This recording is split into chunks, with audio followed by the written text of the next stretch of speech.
Good day, my fellow teachers and to all ICT coordinators and the school heads na mag-upload po ng kanila pong IPCRF. Today po ay tuturo ko po sa inyo kung paano po natin i-upload yung ating pong nag-gather ng mga IPCRF ng ating pong mga teacher and master teachers.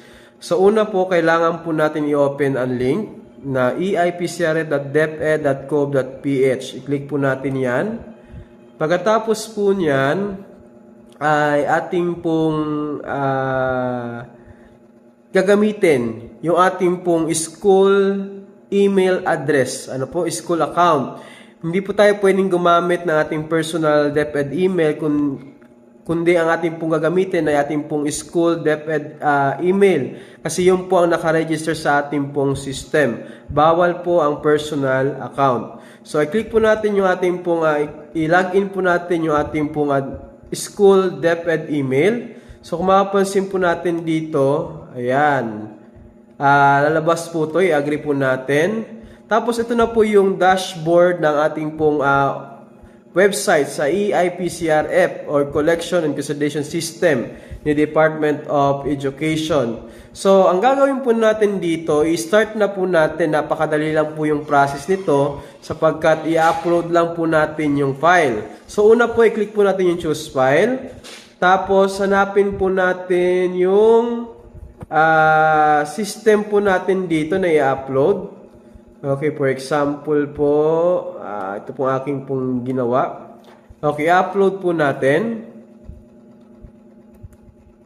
So, wait lang po tayo at ayan po, mag-loading po yung system. Then, makikita nyo po, the system was successfully uploaded. So, dito po makikita po natin kung si employee, natapos niya po yung pag-upload o yung natapos niya po yung kanya pong IPCRF. Kung mapapansin po natin dito, ayan po, i-click po natin. Mapapansin po natin dito na ang status niya po ay okay na po siya. Pag tayo po ay nag-upload ng hindi po finalize, for example, ito po natin pong pinaglalaruan, ating pong tinitignan ng sample, ano po? Okay, for example po ito, hindi po siya natapos. Ang mangyayari po dito sa system, makikita po niyan, sorry, ayan, hindi po siya pwede ma-upload kasi hindi po naka-finalize yung ating pong documents. So, kinakailangan po yung isasubmit po ng ating pong mga master teachers and the teachers sa ating pong school ay naka-finalize. Kasi hindi po siya tatanggapin po ng ating system. Kung matapos po nating ma-summary, lahat po ng ating pong pwede po natin i-click, na chat available. Kung natapos na po natin i-upload yung ating pong system o lahat po ng ating pong IPCRF, makikita po natin dito kung ano po yung general rating ng ating school, kung ilang pong uploaded system, then dito po kung sino po yung mga naka-upload na po ng mga names. So, pag natapos na po natin siyang i-upload, pwede na po natin i-print yung summary. At ito po ay ating pong isa-submit sa ating pong district at gayon din po sa ating pong division. Dito po ay susulatan lang po yan dito kasi hindi po siya generated. Hindi po pwedeng ilagay dito kung sino pong ilalagay.